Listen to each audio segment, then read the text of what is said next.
Muy buenas tardes. Buenas tardes. ¿Cómo estamos? Muy bien, ¿verdad? Muy bien, gracias. Sí, Bueno, ¿usted cómo está? aquí, miren, ya con la última clase ya, porque mañana es el final. Así que estos son los últimos contenidos del programa. Así que vamos a comenzar de inmediato para terminar a tiempo con los contenidos. Así que, qué bueno que llegamos al final de este proceso. ¿Cómo han sentido? Ha sido quizás un tiempo bastante, así como decíamos al principio, que ha sido bastante apresurado. Nos ha tocado ir viendo temas bastante rápido, ir aprendiendo, ir leyendo, informándonos de más, ¿verdad? Y porque en la normalidad de un ciclo yo siento que no vamos así como de apresurados o de rápido, ¿verdad? Pero a la vez ha sido bastante interesante, ha sido bastante de provecho porque en mi persona he aprendido bastante. Gracias. Bueno, esas son las dinámicas de un interciclo. Ustedes es primera vez que llevaban un interciclo, me imagino. Sí, así es. Y quizás no se imaginaban cómo era. Digo. Bueno, a tal grado que quizás quedaron, algunas veces han de haber quedado topados de cuerda. Topados de cuerda. Como usted dice, acelerado y también intensivo. Pero en realidad hay que darle gracias a Dios que llegamos al final prácticamente de este proceso. Y que desde ya les digo pues que quedamos a la orden, ¿va? De cualquier aspecto en su proceso de formación académica, estamos a la orden y podemos ayudar en algo. De hecho, yo ya tengo algunas notas preliminares para que en próximos cursos de sociología general se hable de una sociología del mercado, porque existe toda una sociología del mercado y hay elementos muy importantes, hay presupuestos muy importantes para hablar de una sociología del mercado. Ya que ustedes en la carrera, ustedes tienen nada más sociología general, de ahí ya no tienen otra asignatura que se refiere a la sociología. Pero yo he considerado pues, que si Dios nos permite seguir sirviéndole a ustedes, vamos a introducir pues también elementos importantes para hablar de una sociología del mercado. Claro, es para las personas que vienen atrás, ¿verdad? Por ejemplo, los que van a entrar a este ciclo, en el ciclo 1, como usted dice, al ciclo regular. Pero ustedes pues ya adelantaron, supongo, también algunos procesos en su formación. Así que, bueno, desde ya les agradezco el haberme permitido trabajar con ustedes, el haberles dado pues algunos elementos genéricos sobre la sociología. Es posible que ustedes en bachillerato también hayan llevado sociología. No sé si ustedes más de alguna vez tuvieron alguna experiencia de la materia de sociología. No sé, Gabriela, ¿alguna vez tú en bachillerato viste sociología? En bachillerato solamente nos daban la materia básica de estudios sociales, al menos en mi colegio, y hablábamos siempre sobre temas así parecidos de la sociedad, pero no a profundidad y no se realizaba como un análisis o una crítica. Gracias. Bueno, entonces, en realidad existen los estudios sociales, pero no son lo mismo que las ciencias sociales y por lo tanto que la sociología. Los estudios sociales tienen digamos, un propósito educativo, comunitario. Entonces, ustedes han tenido un vínculo más cercano con los estudios sociales, que por cierto solo involucra 10 ciencias sociales, pero ya las ciencias sociales son mucho más. Así que qué bueno que hay elementos, o sea, no, nada viene de la nada. Hoy en día, mucho menos. Hoy en día, así como está esto de la comunicación y de la información, nadie surge de la nada. Nada surge de la nada. Así que vamos a continuar, pues entonces, el día de ayer nos habíamos quedado en estas ideas de las vulnerabilidades agravadas y visibilizadas. O sea que hoy con la pandemia COVID-19, estas vulnerabilidades han quedado más en evidencia en las condiciones de vida de la población, pero específicamente de la mujer, de las mujeres que han sufrido o que sufren violencia de género. Nos habíamos quedado que una evidencia es el déficit en el acceso a los servicios de salud, en concreto servicios de salud en cuanto a salud sexual y reproductiva. No, prácticamente esa asistencia en salud sexual y reproductiva prácticamente han sido suspendidas. Yo creo que todavía están suspendidas a esta altura.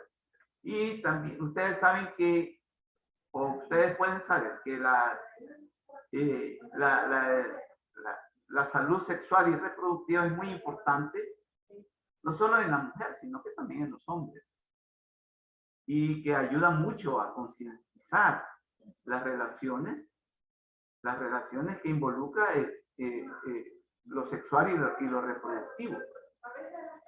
Y también en cuanto al empleo, muchas mujeres no lograron ya volverse a emplear, tanto en el sector formal como en el sector informal.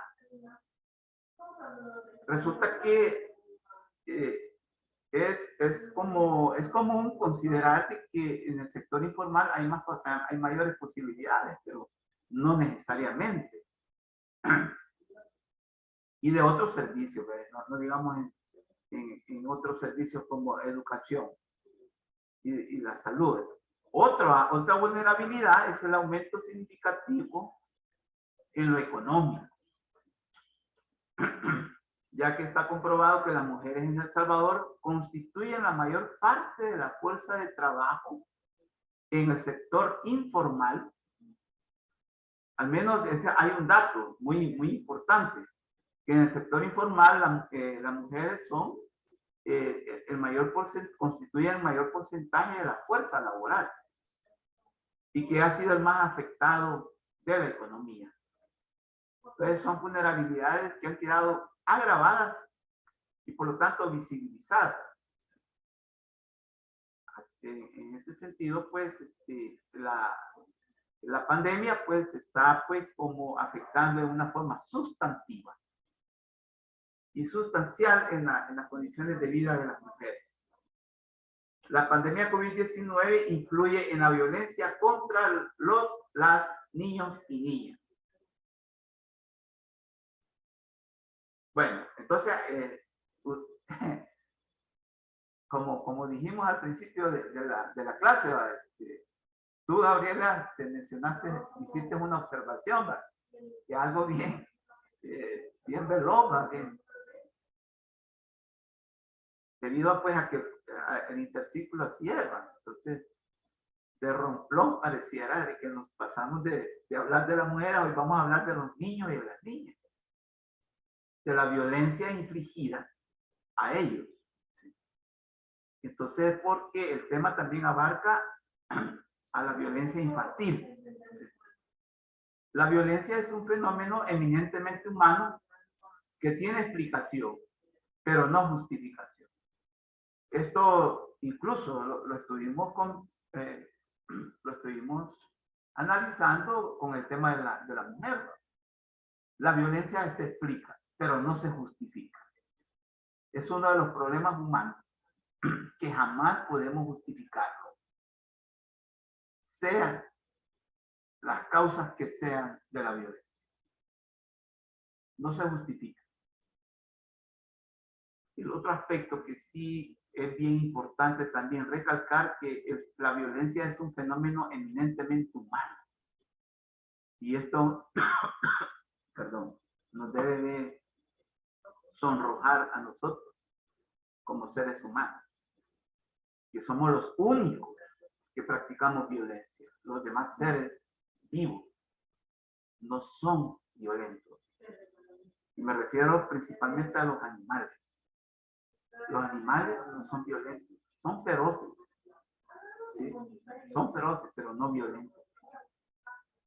En el buen sentido del término. Entonces, hoy vamos a hablar de otro grupo etario, que son las víctimas de la violencia infantil, que son los niños y las niñas.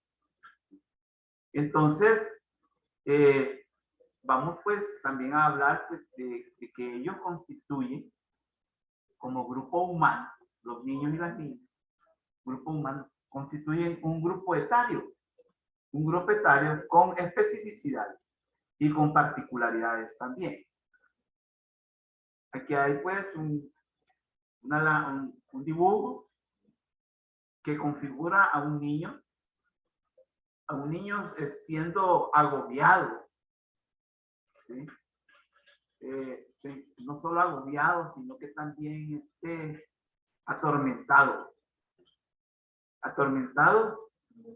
externamente.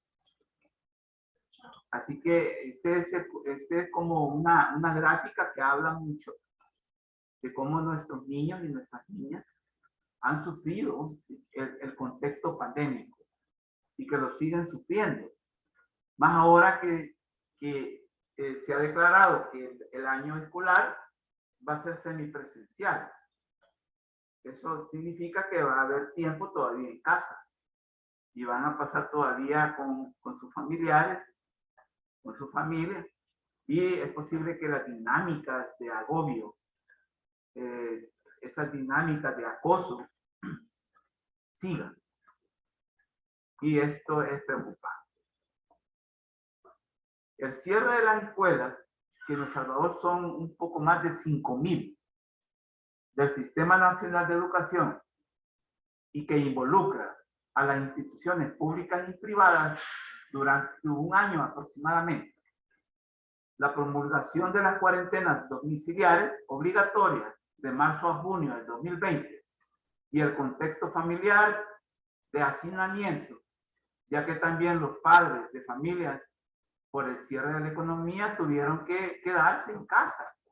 Impactó en el pensar, sentir y actuar de los niños y niñas, lo que configuró deficiencias en los niveles de aprendizaje, ya que los procesos de enseñanza-aprendizaje tuvieron que adoptar la modalidad virtual, modificando de golpe la modalidad del quehacer educativo de los y las maestros, y que con unos 47,000 maestros del sistema público tuvieron que incorporarse a la modalidad virtual de la educación. Aunado en este contexto, en lo educativo inmediatamente se configuró el familiar, ¿sí? A la par de la problemática educativa también se aunó, ¿sí?, o se unió el contexto familiar, y que va a ser en adelante un clima lleno de zozobra e incertidumbre.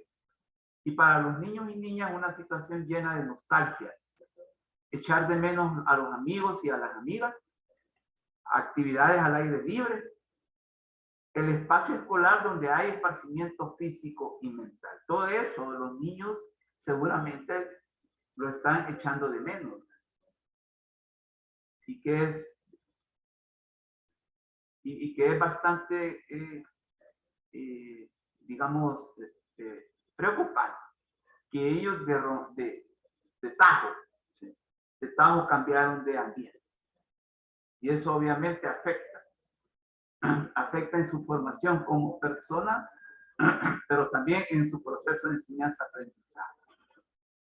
La violencia infantil, otra desigualdad preexistente, su entorno construido y narrativa existencial.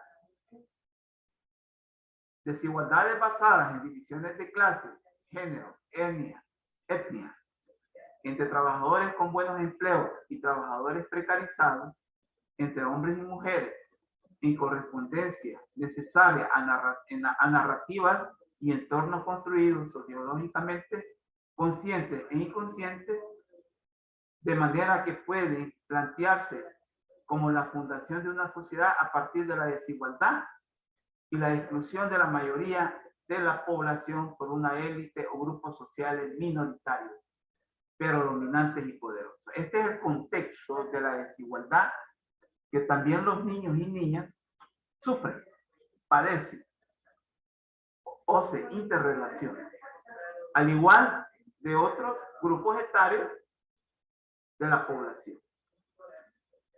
Ellos también pues van a constituir una desigualdad más en el pliego de desigualdades que se pueden experimentar en la realidad histórico-social salvadoreña.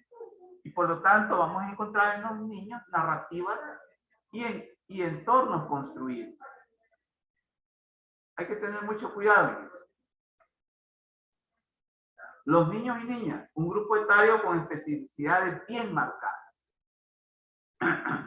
Como se plantea en el título, son personas que por la vulnerabilidad que pueden padecer o estar expuestos a la dependencia hacia los adultos y de los servicios fundamentales que por ley tienen derecho y que comprenden desde los 0 a 12 años, y los adolescentes desde los 12 a los 18 años deben o deberían de ser sujetos de apoyo y respeto por parte de la sociedad, sin omitir otros grupos etarios como las personas de la tercera edad y cuarta edad, los discapacitados, etcétera, etcétera.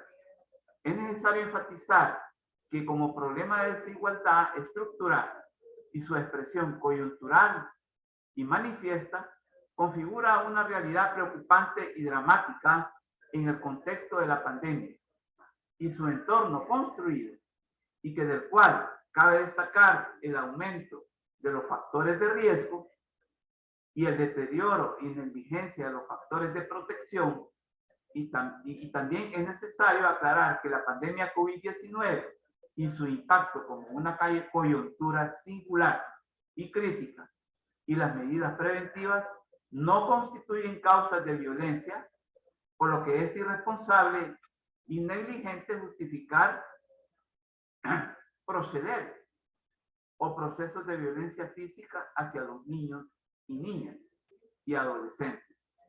Pero la realidad se impone y la actual crisis ha exacerbado los factores de riesgo y deteriorado los factores de protección, de manera que en las condiciones actuales, los niños y niñas y adolescentes de la región y del país están más expuestos que nunca a la violencia física y psicológica, como por ejemplo el uso del castigo físico y humillante como práctica de crianza, negligencia, violencia sexual y violencia en línea. A esta altura de la crisis, dichas condiciones se han perpetuado, ya sea porque la familia está experimentando empobrecimiento debido a que el padre, madre, hermanos mayores perdieron sus empleos debido a la promulgación del cierre de la economía, y las cuarentenas domiciliar obligatorias y que configuraron situaciones de estrés, tensión en el ambiente familiar. Aquí hemos hablado pues de esas condiciones que surgieron y que debilitaron y que afectaron los factores de protección de los niños y que al contrario vinieron a exacerbar o vinieron a configurar más los factores de riesgo. Algo que quizás se nos había escapado y con respecto a las mujeres como grupos etarios.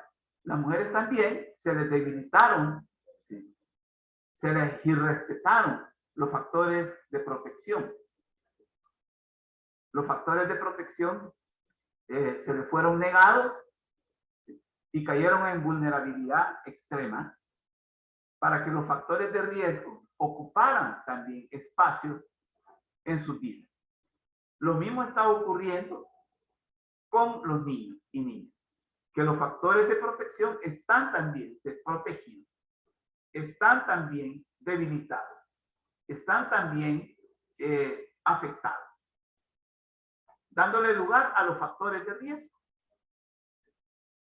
De ahí que, por ejemplo, las violaciones registradas en niños y niñas y que como consecuencia han habido embarazos no deseados o embarazos precoces, fueron precisamente porque los factores de riesgo aumentaron.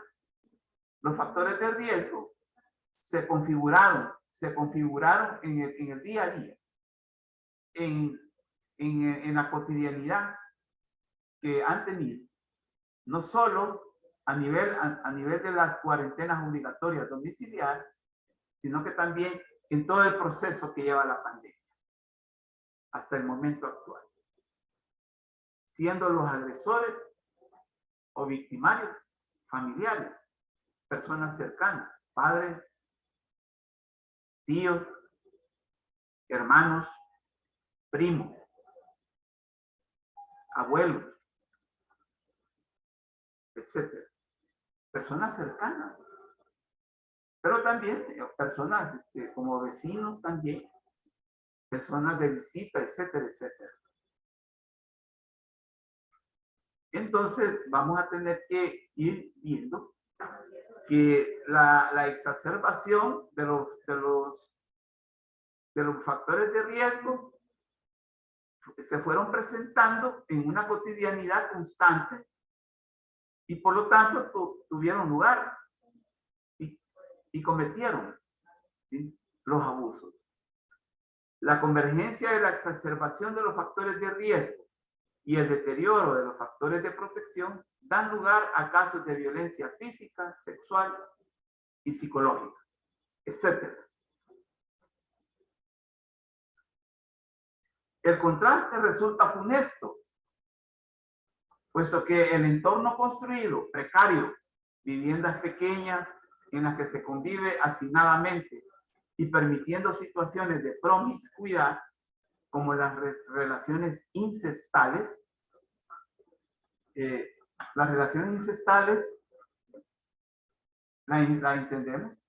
¿Tienen ustedes claro lo que son las relaciones incestales? Irwin, Buenas tardes, tú sabes, tú tienes conocimiento de cuáles son las relaciones incestales. Sinceramente, no. No. No. Gabriela, ¿tú tienes conocimiento?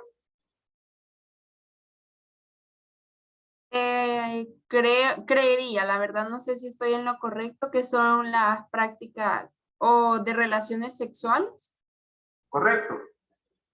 Son relaciones sexuales, solo que son incestos. O son incestales. ¿Qué quiere decir esto? Que son entre padre e hijo. O hijas. Esas son las relaciones incestales. Es el llamado incesto. O sea, las relaciones sexuales entre padres e hijos. o hijas.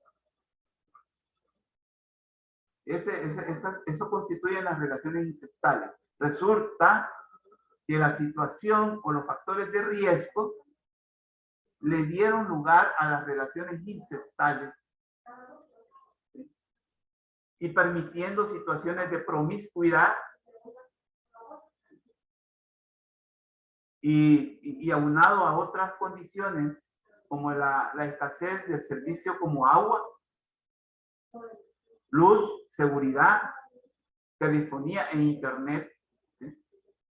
Contribuyeron a una narrativa existencial que se traduce en una internalización o socialización de zozobra, incertidumbre, desasosiego, o sea, falta de descanso, nostalgia, frustración, tensión y desesperanza como producto de la pérdida también de ingresos económicos y los inmediatos efectos en las condiciones socioeconómicas y las relaciones familiares.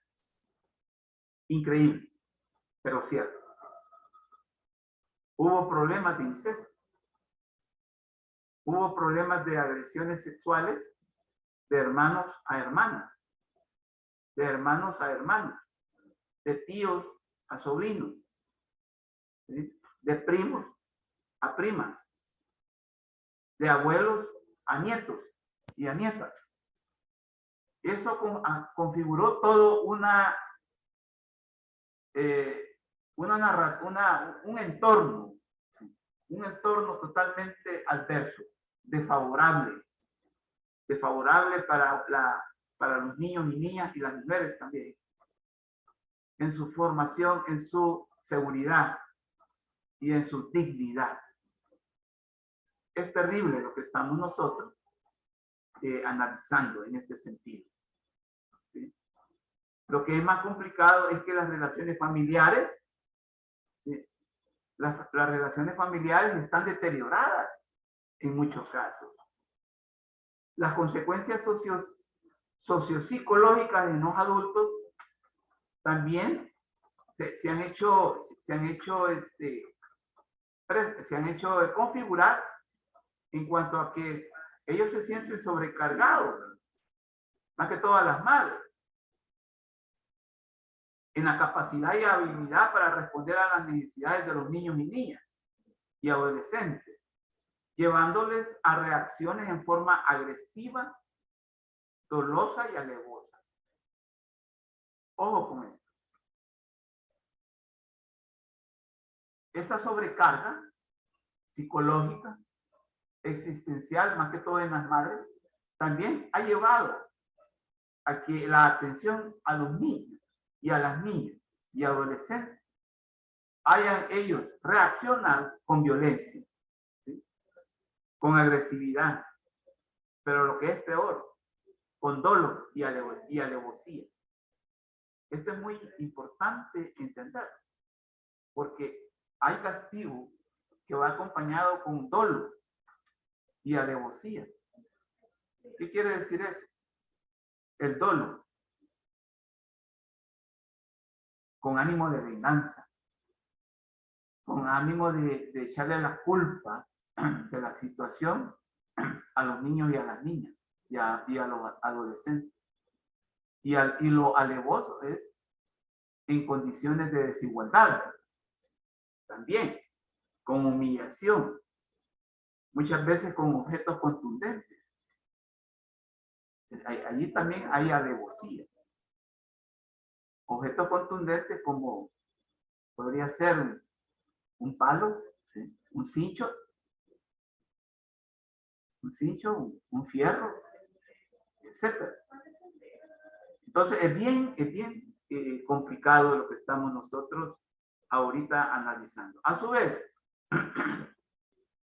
estudios científicos con datos empíricos revelan que en otras experiencias de pandemias o emergencias han sido las mujeres y los niños y niñas en particular los que en la cotidianidad son los más expuestos a sufrir violaciones sexuales en forma sistemática. Ojo, esto es terrible, porque en forma sistemática. ¿Qué quiere decir eso? Todos los días,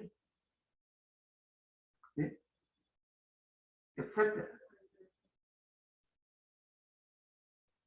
Así que los niños y las niñas también tienen una situación, están viviendo una situación, una realidad extremadamente complicada, compleja, y es necesario que como sociedad empecemos a hacer algo. Bien, hemos llegado al final de esta clase, pero inmediatamente tenemos que abordar la otra clase que tenemos todavía pendiente, y es la última clase. El impacto de la pandemia COVID en la familia. Siempre vinculándonos con el tema anterior. Introducción a la problemática. Lo vamos a ampliar.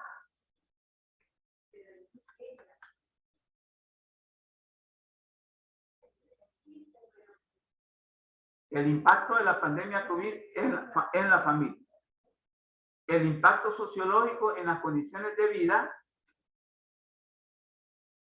de las familias en situación de vulnerabilidad. O sea, expuestas a que sufran violaciones, expuestas a que sufran cualquier problema. Gabriela, ¿podrías leernos esta introducción, por favor? Claro que sí. Introducción a la problemática.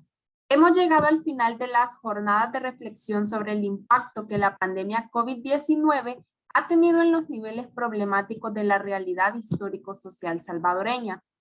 Los análisis que se han hecho han sostenido la honradez de la ciencia, en este caso de la sociología, de plantear soluciones y opciones viables para los distintos aspectos tratados, así como también se han verificado los límites que tiene el tratamiento científico. Lo que sí hay que enfatizar que lo humano es relativo y por lo tanto los problemas y sus procesos están llenos de imperfecciones y sujetos a los peligros de la manipulación e ideologización de los mismos. Este día terminamos con el impacto de la pandemia COVID-19 en la familia, enfatizando el descuido, el abandono y vulnerabilidad del grupo humano primario por excelencia, y que ha habido una falta de centralidad y seriedad por parte del Estado salvadoreño, de las fuerzas políticas que lo han administrado en los últimos 31 años, ya sea por omisión o por acción. No omitimos hacer hincapié de que si como sociedad y como Estado no atendemos a las necesidades y problemas de la familia, toda propuesta estará destinada a los fracasos que ya se han experimentado en el periodo antes mencionado. Muchas gracias, Gabriela. Bueno, ya Gabriela nos ha introducido en el problema. Y algo que sí nos llama la atención es que somos una sociedad que no le apuesta, no le apostamos a la familia. No tenemos a la familia como centro de toda actividad de la sociedad. Si ustedes leen la Constitución Política de El Salvador, en el primer artículo dice que el centro, el principio y fin, ojo, el principio y fin de la función del Estado salvadoreño es la familia. Y entonces, si nosotros hemos estado analizando las condiciones de vida de la población y específicamente, por ejemplo, de las mujeres y de los niños, podemos ir deliberando, podemos ir verificando que las familias salvadoreñas están en una profunda crisis de vulnerabilidad y que hay un descuido y que hay una falta de apoyo y de respeto a los derechos, a las condiciones a las que tienen derecho. Y que por lo tanto, pues, como nos dijo Gabriela en la introducción, no podemos ser mentirosos. No podemos engañar. No podemos hacer un engaño aquí. Como ella bien lo dijo. La honradez de la ciencia.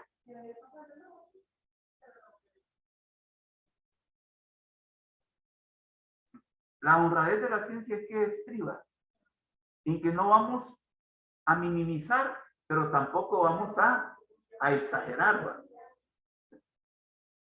Vamos a ser objetivos como ciencia. Y eso es lo que hemos tratado de hacer. Y vemos pues que estamos mal como sociedad. Hemos llegado al final, como dice la introducción, y que lo leyó Gabriel, pero nos llevamos un sabor agrio. Yo no sé, nosotros nos llevamos un sabor agrio con respecto a la sociedad salvadoreña, pero es realista. Es realista. Somos realistas. Algunos nos llaman pesimistas, que hacemos análisis pesimistas. Sí, porque la realidad es pésima. Pero somos pesimistas esperanzados. Ustedes pueden investigar qué es el pesimismo esperanzado. Es una tendencia científica dentro de la ciencia social que enfatiza mucho las contradicciones de clase, las contradicciones de las realidades sociales, pero que albergan o que contemplan soluciones y opciones viables. O sea, hay esperanza, hay esperanza. Yo me acuerdo cuando hubo intentos de privatizar la salud allá por 1997 del siglo pasado. Marcharon los médicos y las enfermeras a la calle y se leía una pancarta que decía: el sistema de salud salvadoreño está enfermo, pero tiene remedio. Hoy, esta tarde, podemos decir que la sociedad salvadoreña está enferma, pero tiene remedio.